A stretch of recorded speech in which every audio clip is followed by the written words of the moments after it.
Western academy रे समस्त को स्वागत। आज विशेष भाव आमे पीजीटी ओडिया क्लास जगन्नाथ दासंक संपर्क रे आलोचना करिबा। मु लाइव क्लास रे आपण मानकु जगन्नाथ दासंक रचना संपर्क रे आलोचना करि सारिची। एई क्लास रे आमे जगन्नाथ दासंकर बाकी थिबा आलोचना बा बाकी थिबा कृति संपर्क रे आलोचना करिबा। विशेष भाव में आगकू जो पीजीटी परीक्षा बा जो पोस्ट गुड़िक आसवाक जाऊँगी से पोस्ट मानक पई ई आमर एडवांस पीजीटी क्लास बैच आरंभ होईची। जो माने एबे मध्य चाहिए से माने आमर पीजीटी बैच रे जॉइन करि परिबे। एबे आमे देखिबा जगन्नाथ दासंकर अन्य एक रचना शून्य भागवत। এই গ্রন্থটি বিশেষ ভাবে বিপ্র জগন্নাথ দাসଙ୍କ দ্বারা রচিত এবং এথিরে সমুদায় 5 গোটি অধ্যায় মনে রাখ পিলা মানে সমুদায় 5 গোটি অধ্যায় রহিছি। খ ঠারু ক্ষ পর্যন্ত বর্ণ অনুক্রমরে ଏହି शून्य भागवत ग्रंथटी रचित। ग्रंथर शेषरे एक परिशिष्ट अध्याय मध्य रहिछि। पार्थिव गीता बा ब्रह्मज्ञान गीता संबंधरे एथिरे वर्णना रही। यही ग्रंथटी संबलपुर अंचलरू गवेषक माननकु उपलब्ध। यह एक अन्य रचना जो आलोचना करुथिले से रचना भली एटा मध्य अप्रकाशित किंतु यार पांडुलिपि को अनुसरण करी एई आलोचना। एई ग्रंथ संपर्क रे विशिष्ट गवेषक बंशीधर महांती तांको ओडिया साहित्यर इतिहास रे प्रारंभिक पर्यायर आलोचना आरंभ करती। पंचसखांकर साधन प्रणाली ई ग्रंथ मध्यरे आमे लक्ष्य करि पारिबा। पंचसखा मानक भितरे जो उत्कलीय वैष्णव धारा प्रवाहित होउथिला विशेष भाव रे षडचक्र साधना अजपा जप इड़ा पियला सुषुम्ना नाड़ी रे वायु नियंत्रण यही सबू संपर्कीय साधना संपर्क रे यही साधना पद्धति संपर्क रे तत्व संपर्क रे यही ग्रंथ आमको सूचना दिए। शून्य पुरुषर तत्व उपनिषदीय भावधारा रे यही ग्रंथ मध्य रे प्रकटित। कविंक मतरे नीलकंदर रे विजय होइथिबा श्री जगन्नाथ ही शून्य पुरुष। तेबे शून्य भागवत ग्रंथ रे शून्य पुरुष किए ना शून्य पुरुष हेउचंती नीलकंदर रे विद्यमान श्री जगन्नाथ हेउचंती शून्य पुरुष। शून्य पुरुष कौनसी लिंग मध्य रे आबद्ध नुहंती, से पुरुष नुहंती बा नारी नुहंती। षड इंद्रिय को विनाश करी शुद्ध सत्वमय शरीर रे साधना कले साधक शून्य पुरुष को पाई पारंती। शून्य पुरुषंक संबंध रे कवि कौन ई शून्य भागवत ग्रंथ रे वर्णना करिसंती ताकू टिके जदि आमे कोटेशन प्रमाण आकार देखिबा ताले आउ टिके ताहा हृदबोध हबो। देखो जागर कलु अछि जागर जलु अछि तही जाई पारिले देख तुही। तापरे अछु जन्म मरण नाही तही जन्म मरण नाही तही जीव परम भेद नाही जन्म मरण नाही तही जीव परम भेद नाही। झट बिजुली प्राय तेज झट बिजुली प्राय तेज झाड़ बनस्ते ଝାଡ଼ ବନସ୍ତେ ଦିବ୍ୟ ସଜ। ତାପରେ ଅଛି ଝର ଝରୁଚି ନିରନ୍ତର, ଝର ଝରୁଚି ନିରନ୍ତର, ଝରୁଚି ଅମିୟ ଅଧର। ଝାସି ପିସିଲେ, ଝାସି ପିସିଲେ ପଶ ତୁହି, ଝିମିଟି ଭାବକୁ ଯେ ଥାଇ।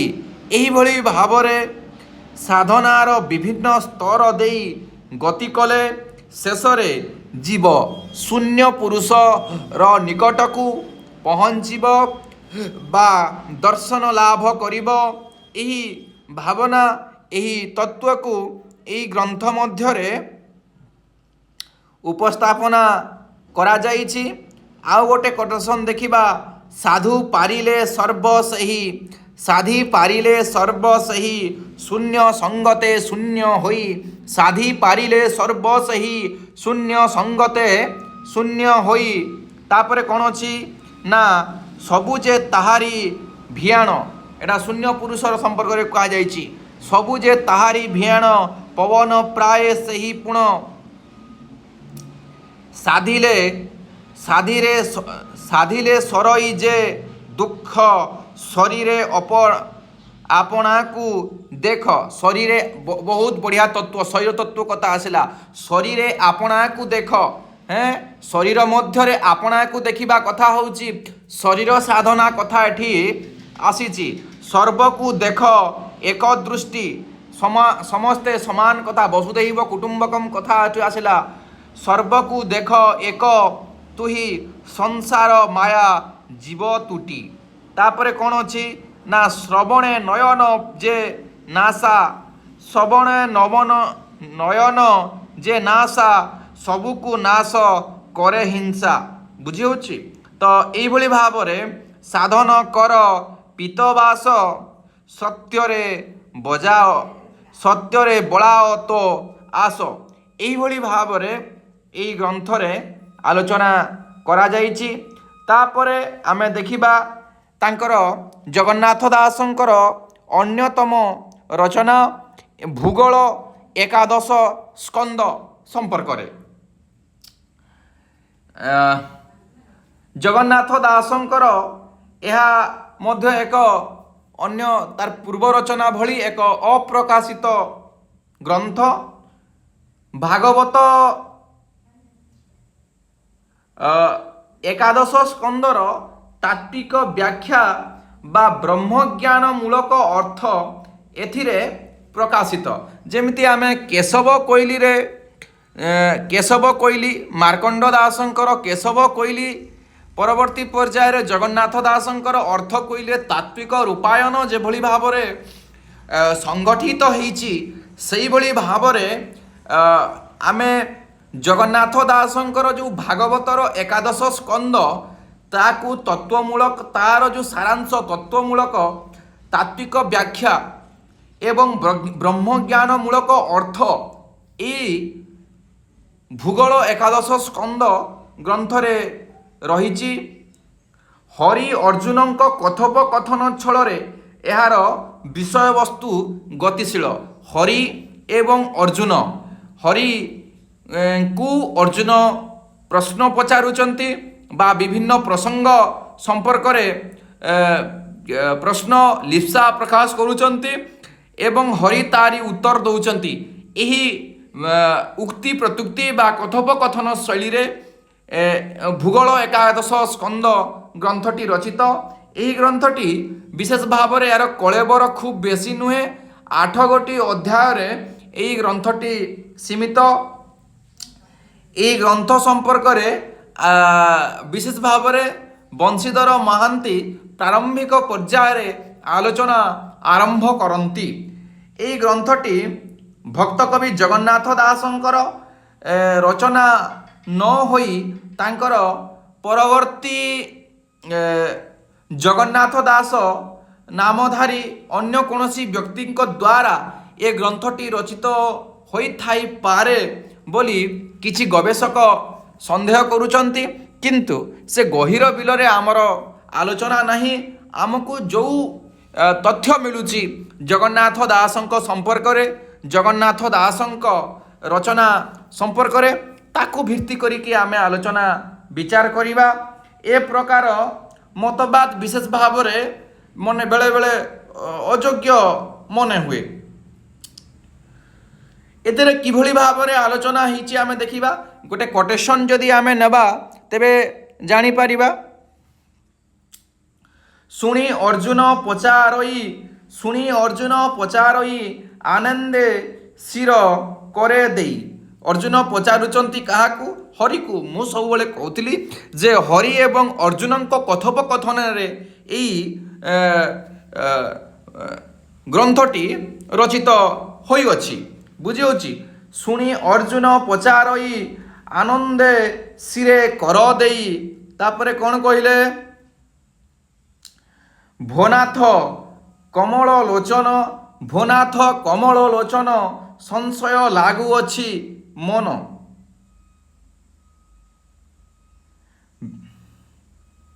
ନିଗମ କାହୁଁ ହେଲା ଜାତ ଏକଥା କହ ଗୋପୀନାଥ। ତାପରେ କ'ଣ କୁହାଗଲା? ପାର୍ଥ ବଚନେ ନରହରି କହନ୍ତି ଭୂଗୋଳ ବିସ୍ତାରୀ। ପାର୍ଥ ବଚନେ ନରହରି କୁହନ୍ତି ଭୂଗୋଳ ବିଚାରୀ। ଶୁଣଃ ବୀର ପାର୍ଥ ତୁହି ମୁଁ ଯେତେ କହଇ ବୁଝାଇ। ନିଗମ ବୋଲି ଯାହା କହି ବୃକ୍ଷ ଗୋଟିଏ ହେଲା ସେହି। ନିଗମ ବୋଲି ଯାହା କହି ବୃକ୍ଷ ଗୋଟିଏ ହେଲା ସେହି। ସେ ବୃକ୍ଷ ନାମ କଳ୍ପତରୁ ଉତ୍ପତ୍ତି ବିରଞ୍ଚିଙ୍କ ମୁଖରୁ କଳ୍ପବୃକ୍ଷର ଉତ୍ପତ୍ତି କଥା ଏଠି କୁହାଯାଇଛି। ତହୁଁ ହୋଇଲା ଚାରିତାଳ ଫଳିଲା ସେ ବୃକ୍ଷରେ ଫଳ। ସେ ଫଳ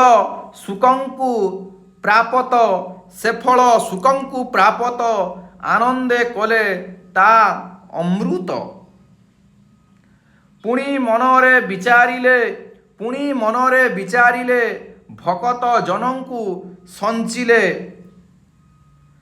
ପୁରାଣ ବନ୍ଧେ ଭାଗବତ ଆମେ ପଢ଼ିଥିଲେ ଭାଷା ପ୍ରବନ୍ଧେ ଭାଗବତ କହଇ ଦାସ ଜଗନ୍ନାଥ। ଏଠି କ'ଣ ଅଛି ନା ପୁରାଣ ବନ୍ଧେ ଭାଗବତ। ଏଇଟା ମନେ ରଖିଥିବ ପିଲାମାନେ। ପୁରାଣ ବନ୍ଧେ ଭାଗବତ ସକଳ ସାଧୁଙ୍କର ଯୁକ୍ତ। ଯେଣୁ ସେ ଗମି ନ ପାରିଲା ତେଣୁ ନିଗମ ନାମ ହେଲା। ତ ଏଇଭଳି ଭାବରେ ଜଗନ୍ନାଥ ଦାସ ଭାଗବତର ଏହି ବିଷୟ ଯେପରି ସରଳ ଅଥଚ ପ୍ରାଞ୍ଜଳ ଭାବରେ ପ୍ରକାଶିତ, ଏହି ଗ୍ରନ୍ଥରେ ପ୍ରାୟ ସେହିପରି ପ୍ରକାଶିତ। ଭାଗବତରେ ବର୍ଣ୍ଣିତ ଭିନ୍ନ ଭିନ୍ନ ତତ୍ତ୍ୱ ଏହି ଗ୍ରନ୍ଥରେ ବ୍ୟାଖ୍ୟା ଆଲୋଚନା କରାଯାଇଛି। ଭାଗବତର ଏକାଦଶ ସ୍କନ୍ଧରେ ଥିବା ଗଜବନ୍ଧନ, ମନେ ରଖ ପିଲାମାନେ, ଗଜବନ୍ଧନ ଏବଂ ଜଳପାଷାଣ ମନେ ରଖିବ ପିଲାମାନେ। ଗଜବନ୍ଧନ ଏବଂ ଜଳପାଷାଣ ତତ୍ତ୍ୱ କବି ସରଳ ଭାବରେ ଏହି ଗ୍ରନ୍ଥ ମଧ୍ୟରେ ଆଲୋଚନା କରିଛନ୍ତି। ଏହି ତତ୍ତ୍ୱକୁ କବି ବୁଝାଇଛନ୍ତି କେମିତି ଦେଖ।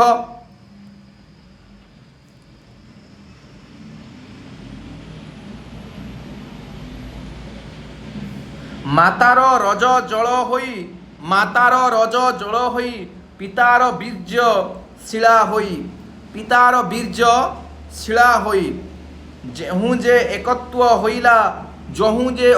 ହୋଇଲା ଜଳ ପାଷାଣ ବୋଇଲା। ମାତାଟି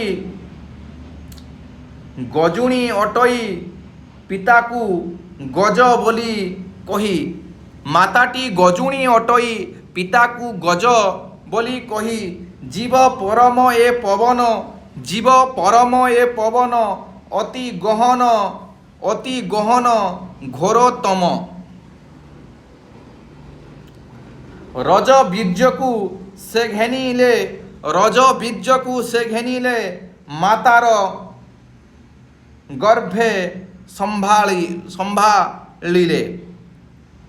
ଜଳ ପାଷାଣ ଅର୍ଥ ଏହି ଏପାର୍ଥ ତୋତେ ଦେଲୁ କହି। ତ ତାପରେ ଦେଖିବା ଯେ ଏ ଗ୍ରନ୍ଥରେ କେବଳ ଜଳ ପାଷାଣ ପ୍ରସଙ୍ଗ ନୁହେଁ, ପିଣ୍ଡ ବ୍ରହ୍ମାଣ୍ଡର ତତ୍ତ୍ୱ କଥା ମଧ୍ୟ ଉଲ୍ଲେଖ ଅଛି। ପିଣ୍ଡ ବ୍ରହ୍ମାଣ୍ଡ ତତ୍ତ୍ୱ ସମ୍ପର୍କରେ କିପରି ବର୍ଣ୍ଣନା ଅଛି ତାର ଗୋଟେ ଉଦାହରଣ ନେବା।